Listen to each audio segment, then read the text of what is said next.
Hello. I thought I'd surprise my wife in Paris for the holidays, but instead, I walked into the nightmare that shattered our marriage. My name's Aaron, I'm 35, and I've been married to Madison for 5 years. Madison's a pastry chef, she's only been doing it for a couple of years, but she's got this natural talent that's hard not to admire. When she talks about baking, her eyes light up, and honestly, it's one of the things I love most about her. Watching her work with dough or decorate a cake, you can see how much she loves it. We've always had a pretty good marriage, or at least I thought we did. We met through mutual friends, and things just clicked from the start. But lately, things have been feeling different. It started out small, little changes here and there. Madison has always been passionate about her work, and I know the hours can be long, especially when she's preparing for big orders or testing out new recipes. But recently, she's been pulling a lot more late nights at the bakery. She'd come home smelling like sugar and flour, but also, a little off. There'd be this faint scent, almost like perfume, but not hers. At first, I didn't think much of it.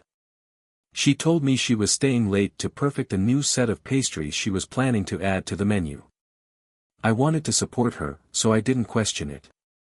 But then there were other things. She was on her phone more often, always texting or scrolling, and whenever I'd walk into the room, she'd put it down.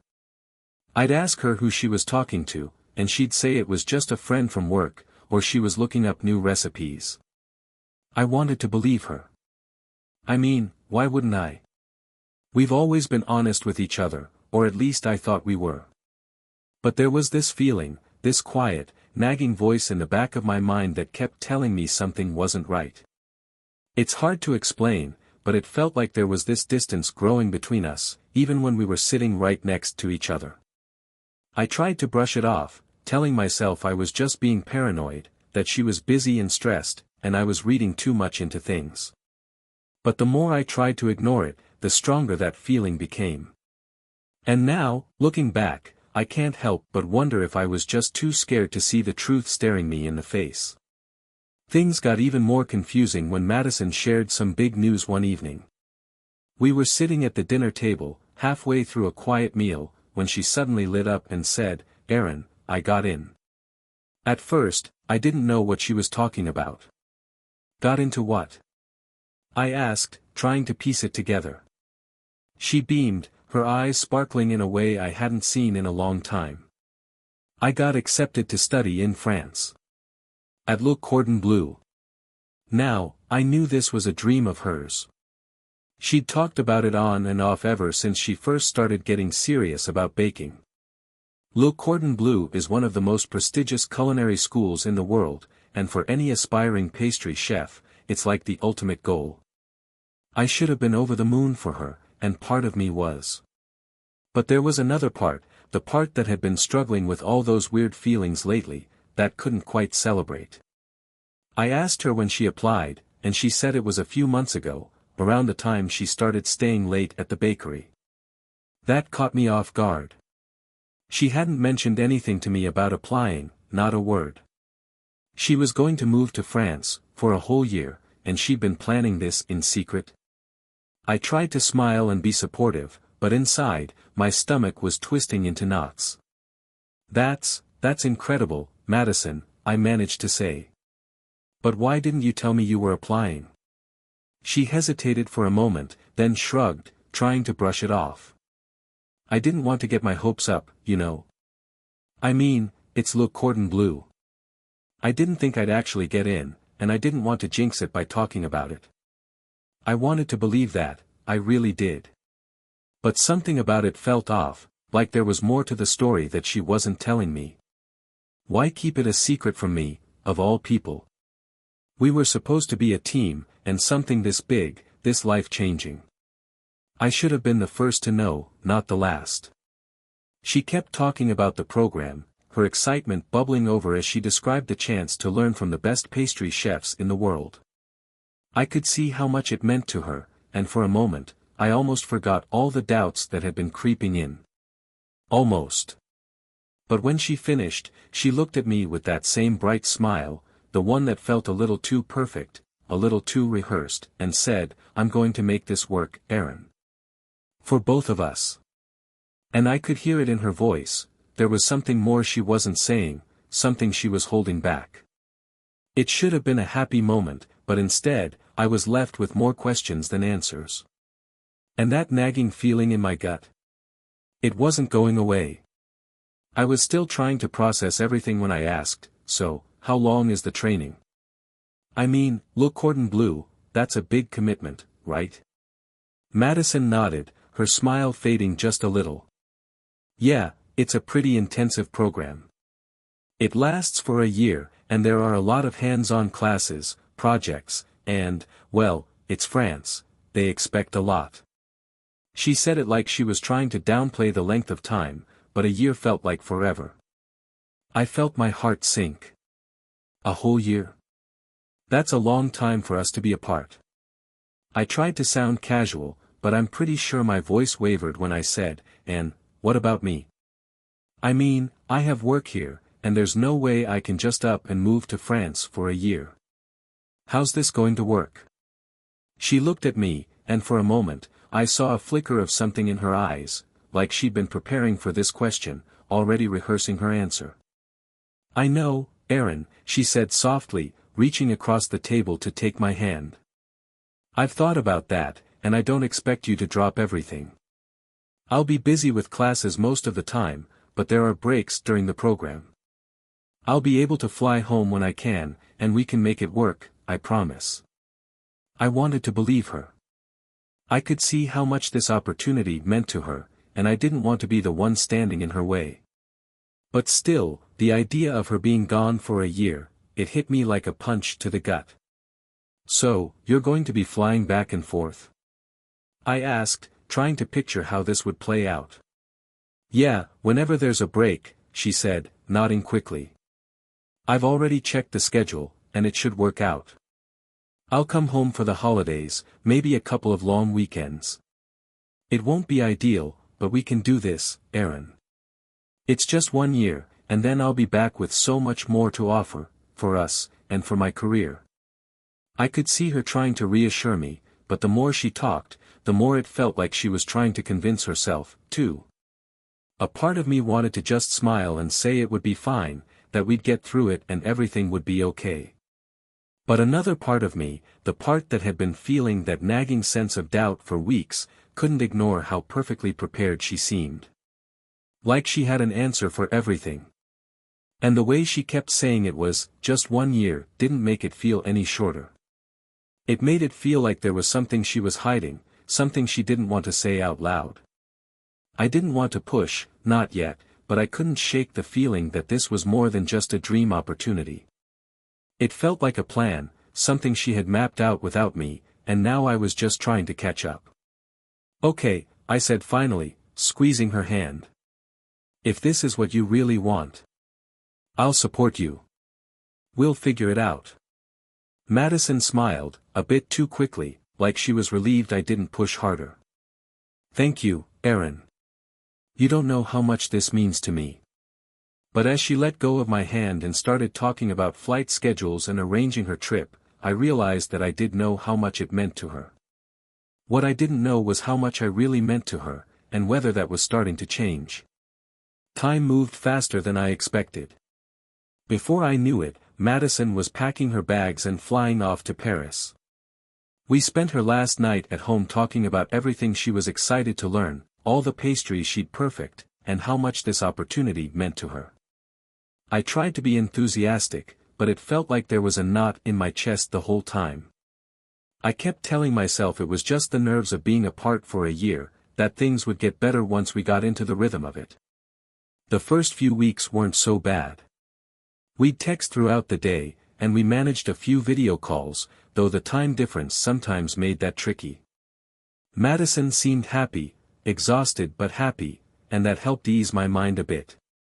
She'd send me pictures of the city, snapshots of her creations, and little notes about how intense her classes were. It wasn't the same as having her here, but it was something. Then the holidays started creeping up.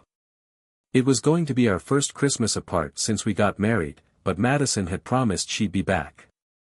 She'd even started making plans, talking about all the things she wanted to do when she came home. I clung to that, counting down the days until I'd pick her up at the airport. But about 2 weeks before Christmas, she called me one evening. I could tell right away something was off. Her voice was too measured, too calm. "Hey, Aaron," she said, "I need to talk to you about something." My stomach tightened. "What's up?" I tried to keep my voice light, but I already knew I wasn't going to like what she was about to say. She sighed, and there was this long pause before she continued. "I'm not going to be able to come home for the holidays. I know I promised, but the program is a lot tougher than I expected, and the first session is right after New Year's. I need to stay here and prepare." It felt like a punch to the gut. "But, you said you'd be here. We planned everything."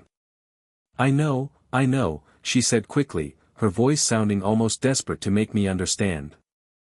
"I didn't realize how intense it would be, Aaron. There's so much to learn, and if I don't keep up, I'm going to fall behind. I'll make it up to you, I swear. Maybe I can come home in February, when things settle down a bit." February. I could hardly wrap my head around it. I'd been holding on to this idea of us spending Christmas together, like it would be a little piece of normal in the middle of all this distance. And now, that was gone. "But it's Christmas, Madison," I said, trying not to sound like I was pleading. "You said you'd be back. We can't even make it through one holiday together." There was silence on the other end, and I could hear her take a slow, deep breath. "I'm sorry, Aaron. I really am. But I need to focus on this. It's important, and it's only one Christmas. We'll have plenty more." I wanted to argue, to tell her that it wasn't about Christmas, it was about everything else, the distance, the missed calls, the way she seemed to be slipping further and further away from me every day. But I didn't say any of that. Instead, I swallowed hard and said, "Yeah, okay. I get it." I think she could hear the disappointment in my voice because she kept talking, trying to fill the silence. "We can video chat on Christmas Eve, and I'll make sure to send you something special. It'll almost be like I'm there." Almost. That word stuck with me, echoing in my head long after we hung up. She was trying to make it sound like this was just a bump in the road, but it felt bigger than that. It felt like she was slipping away, one small step at a time, and I was just standing there, watching it happen. I told myself I was being dramatic, that it was just a tough program and she was doing what she needed to do. But as I sat alone in our apartment, staring at the string of Christmas lights she'd helped me put up before she left, I couldn't shake the feeling that this was about more than just a difficult course. And I was scared to find out what. The days leading up to Christmas were harder than I thought they'd be. I kept trying to picture what the holidays would be like without Madison, and I hated every second of it. It wasn't just the idea of spending Christmas alone, but the feeling that something between us had shifted. I could feel the distance widening, and I didn't know how to bridge it. That's when I decided, if she couldn't come home, I'd bring Christmas to her. I figured she'd be stressed with her studies, probably feeling lonely too, and maybe this was exactly what we needed. Something to remind us of why we were doing this in the first place, why we were trying so hard to make it work. So, I booked a last-minute flight to Paris. It wasn't easy, and it cost a lot more than I'd have liked, but I didn't care. Madison was worth it. I knew where she was living, a small studio apartment not far from the school. She'd sent me pictures when she first moved in, and I could still see her standing in that tiny kitchen, grinning as she tried to explain how she was going to fit all her baking gear into such a small space. I didn't tell her I was coming. I wanted it to be a surprise, to see her face light up when she opened the door and found me standing there with a suitcase and a big, ridiculous Santa hat on my head. I imagined her laughing, throwing her arms around me, and for a moment, everything would feel right again. The flight felt like it took forever, and the closer I got to Paris, the more nervous I became. What if she was upset that I showed up unannounced? What if she was too busy to even see me? But I pushed those thoughts aside. I had to see her, had to remind her that we were still in this together. When I finally arrived, the city was beautiful, covered in twinkling lights and bustling with holiday cheer. It felt almost surreal, walking through the streets of Paris, knowing I was just minutes away from seeing Madison. I made my way to her apartment, my heart pounding in my chest. I stopped outside the building, taking a deep breath before heading up to her floor. Standing outside her door, I felt a rush of excitement and nerves. I could hear faint sounds coming from inside, and I wondered if she was busy studying, or maybe watching one of those French cooking shows she liked. I raised my hand, knocked on the door, and waited. For a moment, there was nothing. Just the muffled noise from inside and my own breath hanging in the chilly air. Then, I heard footsteps, soft and hesitant, approaching the door. My heart was pounding so hard I thought it might burst right out of my chest. I took another deep breath, trying to steady myself, and waited for the door to open. The door creaked open, and there she was, Madison, standing in the doorway, her hair a mess, makeup slightly smudged, and wearing, practically nothing. She had on this pin-up lingerie set I'd never seen before, barely covering her, with lace and ribbons that looked straight out of a magazine. I froze, the words I'd been rehearsing in my head disappearing in an instant. For a few long seconds, we just stared at each other. Her eyes went wide, and I saw a mix of shock, panic, and guilt. It was like everything slowed down, and my brain was struggling to process what I was seeing. This wasn't the Madison I was expecting to see, the one I'd flown across an ocean to surprise. This was a different woman, one who suddenly looked like a stranger standing in front of me. "Erin, what are you?" she started, but her voice was shaky, like she'd been caught doing something she wasn't supposed to.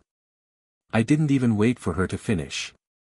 I pushed past her, bursting into the apartment, my heart racing, a sick feeling twisting in my gut. I don't know what I was expecting to see, but I felt like I had to see it with my own eyes, like somehow it would make this all make sense. And there he was, sitting on the edge of her bed, a man I'd never seen before, half-dressed and wearing nothing but a Santa hat, looking just as stunned as she did. For a second, he didn't move, and neither did I. We just stared at each other, this bizarre, silent standoff in the middle of the tiny room. Then, rage took over. I didn't even think, I just acted. I grabbed him by the arm, yanking him off the bed so hard he nearly fell over, and shoved him towards the door. "Get out!" I shouted, my voice louder and angrier than I'd ever heard it. He stumbled, trying to grab his clothes off the floor, but I didn't give him the chance. I kept pushing, shoving him out the door with nothing but his Santa hat, underwear, and whatever he could clutch in his hands. I said, "Get the hell out." He barely managed to slip his shoes on before I slammed the door behind him, the sound echoing through the tiny apartment. I stood there for a moment, breathing hard, my fists clenched, feeling like my whole body was burning from the inside out. I turned back to Madison, who was still standing there, her face pale, her mouth slightly open, like she was about to say something but couldn't find the words. "What the hell, Madison?" I yelled, my voice cracking under the weight of everything I was feeling. "What is this? What are you doing?" She flinched, like my words had physically hit her, and for the first time, I saw her confidence crumble. But I didn't care. I didn't want to hear her excuses, didn't want to see that look of guilt and regret. I wanted to know why the woman I loved, the woman I'd flown halfway across the world to surprise, was standing there in lingerie with another man in our bed. I was shaking, my head spinning with anger, betrayal, confusion. This wasn't how this was supposed to go. I had pictured a dozen different ways our reunion might play out, but this wasn't one of them. "Tell me, Madison," I said, my voice low and raw, trying to hold back the tears threatening to spill over. "What the hell is going on here?" For a moment, the room was dead silent. Madison stood there, her eyes darting around like she was trying to find an escape route, but there wasn't one. Not this time. She opened her mouth, then closed it, like she couldn't decide what to say. I could see her trying to piece together an explanation, but there was nothing that could make this okay. Finally, she took a shaky breath and whispered, "Aaron. I can explain." "Explain?" I shot back, my voice louder than I intended. "You can explain why you're here, half naked, with some random guy in a Santa hat. You think there's an explanation that makes this okay?" She winced at that, but I didn't let up. I couldn't. I was hurt, and angry, and I wanted answers. "I flew all the way to Paris to surprise you, Madison. I was trying to save whatever the hell is left of this marriage. And this is what I walk in on." Tears started to form in her eyes, but I wasn't moved. "Not this time. It wasn't supposed to be like this," she said, her voice barely more than a whisper. I didn't plan for this to happen." "Then what did you plan?" I snapped. "Because it sure looks like you've been planning a lot behind my back. You said you'd be busy studying, that's why you couldn't come home for the holidays. Was that just a lie? Or has everything been a lie?" Madison's eyes widened, and she quickly shook her head. "No, Aaron, I swear, it wasn't like that. I am studying, and the program is intense, but things got out of control. I didn't mean for it to get this far." I felt a bitter laugh escape my throat. "Out of control?" I repeated. "What exactly got out of control, Madison? Because it seems to me like you were in control of every lie you told, every excuse you made to avoid coming home. So, what is it? Was this guy just some distraction? Or was he here the whole time, playing the part while you were pretending to be working so hard?" She hesitated, her face crumpling as the tears started to fall. "Aaron, please, I don't know what to say." "Try the truth," I said, my voice hard. "Start with that." She was shaking now, and for a second, I thought she might actually tell me everything. But then she just stood there, silent, her lips trembling. It was like she wanted to say something, but the words just wouldn't come out. And I realized, in that moment, that the truth was probably worse than anything I could imagine. I took a step back, the weight of everything crashing down on me. "Do you love him?" I asked, my voice barely audible. It was a question I never thought I'd have to ask, and saying it out loud felt like ripping my own heart out. Madison's eyes met mine, and for a second, I saw something in them: guilt, regret, fear. "No," she said, shaking her head quickly. "No, it's not like that. I don't love him. I was lonely, and I made a mistake." "A mistake?" I repeated, my voice rising again. "This isn't a mistake, Madison. A mistake is forgetting to pick up milk from the store. This is betrayal. This is, everything we built, everything I thought we were, shattered because you were lonely." She took a step closer, reaching out for me, but I pulled back. "Aaron, please, listen to me. I know I messed up, but I can fix this. We can fix this." I could feel my chest tightening, my breath coming in short, shallow bursts. "Fix this?" I said, almost laughing at how absurd it sounded. "How, Madison? By pretending it never happened? By going back to Paris, acting like everything is fine, while you keep sneaking around behind my back?" "No," she shouted, her voice cracking. "I'm not. I don't want to lose you. I made a mistake, but I still love you." "Love me?" I said, shaking my head in disbelief.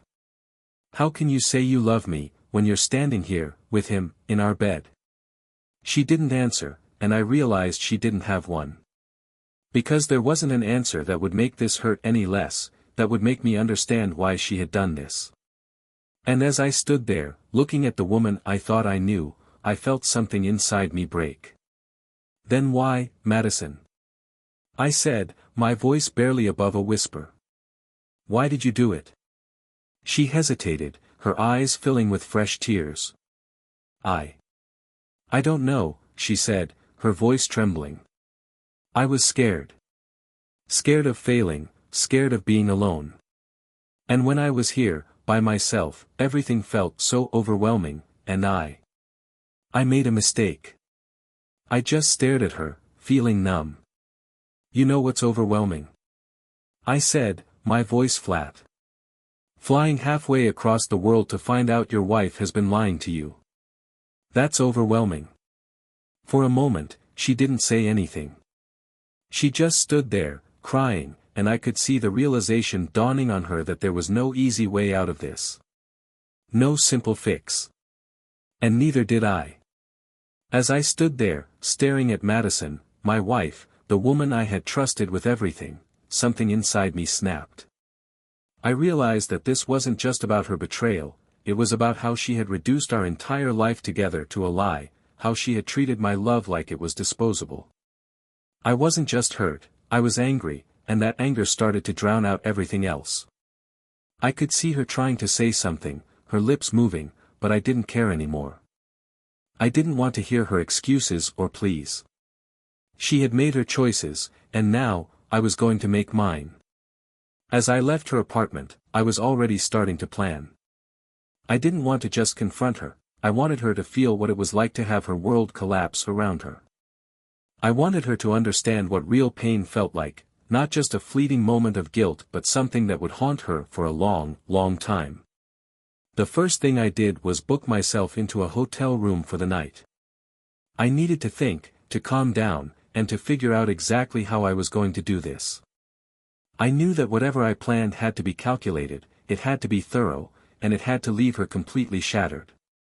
I spent hours going over every detail, every moment she had lied to me, replaying it in my head until I was numb. And then, an idea started to form. It was cruel, it was twisted, but it was perfect. The first step was to make sure Madison thought I was coming around, that I was willing to work things out. I needed her to let her guard down, to believe that there was still a chance for us, even after everything she had done. The next morning, I texted her, telling her that I needed to see her. That we needed to talk things through. She was hesitant at first, but she agreed.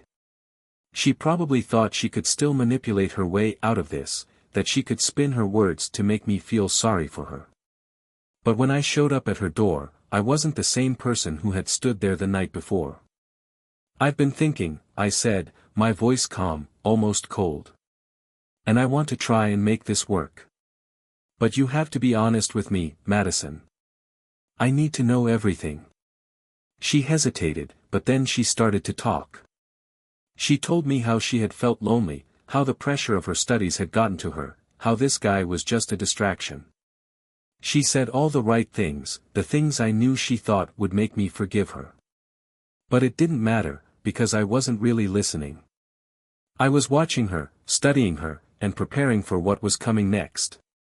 Over the next few days, I made sure to stay in contact. I sent her messages, told her I missed her, and even promised I'd be waiting when she came home for a break. She believed me. She was so desperate to believe that everything could just go back to normal that she didn't see the storm that was about to hit her. Step 2 of the plan was already in motion. I had taken a photo of her with the guy from the night I caught them together. I didn't need to do much, just one shot of him scrambling to cover himself up, looking like a deer caught in headlights. That was going to be the key to everything. I spent a day tracking down who he was. It wasn't hard, Paris isn't as big as it seems, and Madison had left enough breadcrumbs for me to find out his name, his job, and where he worked. Once I had all that, I contacted his boss, sending the photo with a polite note explaining that this man was using his work connections to conduct an affair with a married woman. I didn't know if it would get him fired, but I knew it would at least make his life hell for a while. But that was just the beginning. The real plan was something far worse. Madison was studying at one of the most prestigious culinary schools in the world, and she had worked so hard to get there. I was going to take it all away from her. I spent hours crafting a letter, pretending to be a concerned husband reaching out to the school.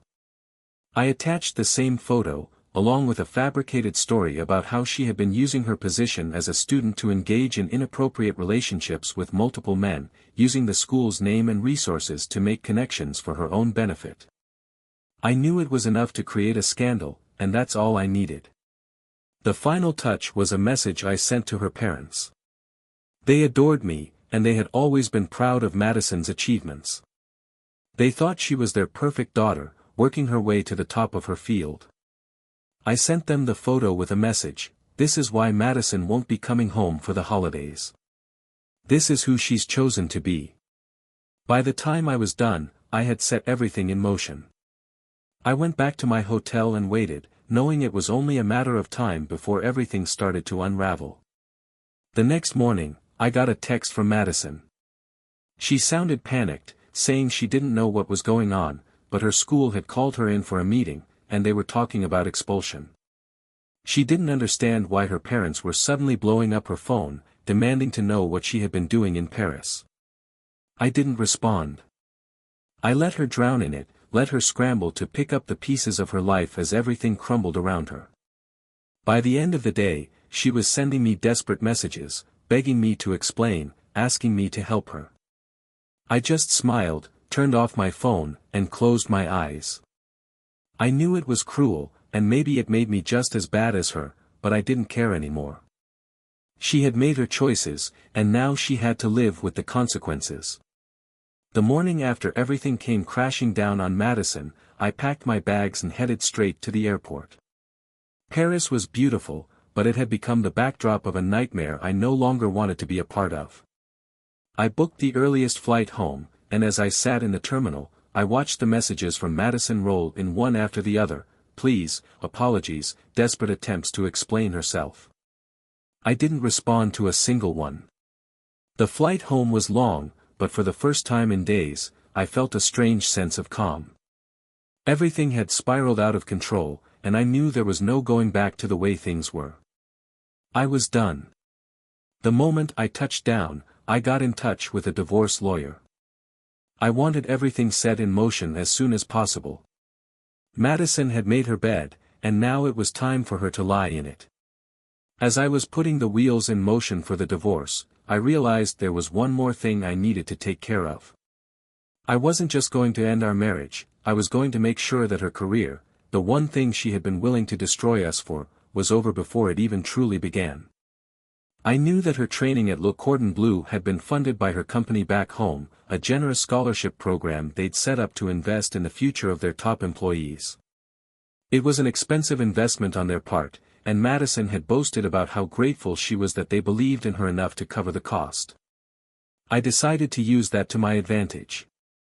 I spent a few days gathering everything I needed: screenshots of her messages, emails, and of course, that damning photo of her with the man in the Santa hat. It wasn't just about the affair, it was about showing how Madison had been misrepresenting herself, how she had been using the company's resources to live out her lies, all while claiming to be committed to her training and career. I drafted an email, careful to make it sound as professional and composed as possible. I wrote directly to her company's HR department, explaining who I was, attaching the evidence, and detailing how Madison's behavior had not only damaged our marriage but had also compromised the integrity of the scholarship program they had entrusted her with. I included a few lines about how she had used the company's money to live her double life, making sure they understood exactly what she had been doing in Paris. Finally, I attached the photo. I knew it was a low blow, but at this point, I didn't care. It was the truth, and they deserved to know exactly who they were supporting. I hesitated for a moment before hitting send. There was still that small, lingering part of me that remembered the good times, that remembered who Madison had been before everything went wrong. But that part of me had been ignored, lied to, and betrayed. And now, it was time to make sure the truth came out, no matter how brutal it was. I hit send and closed my laptop, letting out a long breath. I knew it wouldn't take long for her company to react. They were a major player in the industry, and I doubted they would want to be associated with a scandal like this. My guess was they'd pull their funding, and maybe even sever ties with her altogether. She'd lose her spot at Le Cordon Bleu, and her future in the culinary world would crumble before it even began. The next morning, I got ready for work, feeling a strange mix of anticipation and dread. I knew this wasn't over, but I was starting to see the light at the end of the tunnel. As I drove to the office, I kept thinking about how different my life was going to be, how different it already was. The anger was still there, but so was a quiet satisfaction, knowing that I had taken control back, even if it had meant burning everything to the ground. When I got to work, I decided to follow through with one last piece of my plan. Madison's company was actually a well-known supplier in our industry, and they had always been proud of supporting their employees' professional growth. They had even asked me once if I'd like to collaborate with them on a few marketing campaigns, especially showcasing how employees like Madison were taking their skills global. It was supposed to be a feel-good, success story kind of thing. I walked into my office, grabbed my coffee, and got to work. I pulled up the company's website, where they'd featured a story about Madison and her journey to France. I'd seen it before, back when I was proud of her, but now it just felt like a joke. I couldn't help but think how ironic it was, all the talk about dedication and professionalism. I uploaded the photo to a USB drive and printed out a copy for good measure. I attached a small note to it that simply read, "The truth about your investment." Then, I sent it directly to their head office with no return address. I didn't need them to know it was from me. The photo would speak for itself. I had no idea what kind of fallout would come from it, but I knew it would be big. Companies like hers didn't take kindly to scandal, especially not when it involved misuse of their funds and reputation. A few days later, as I was having my morning coffee at work, my phone buzzed. It was an email from a friend who worked in PR at Madison's company. "You're not going to believe this," it read. "They're pulling her funding and starting an internal investigation. Looks like she's done." I just stared at the screen for a moment, letting it all sink in. It was done. I had torn apart the lie she had built, and I wasn't sorry. Not even a little bit. I leaned back in my chair, staring out the window at the busy city below. For the first time in weeks, I felt like I could breathe. There was still a divorce to get through, still loose ends to tie up, but I knew one thing for sure: Madison would never be able to forget what she did, and neither would anyone else. I had made sure of that. Weeks passed, and with every day that went by, I felt lighter, freer. The divorce papers had been filed, and the process was moving along smoothly. I made sure everything was airtight, leaving no room for Madison to try to hold on to anything that wasn't hers. I wanted a clean break, and I was going to get it. Madison's dreams of becoming a top pastry chef were over before they could even take shape. She had been sent back home, with nothing but the shattered pieces of her career and the wreckage of our marriage. I imagined her sitting in her tiny apartment in Paris, staring at her packed suitcase, wondering how it had all gone so wrong so quickly.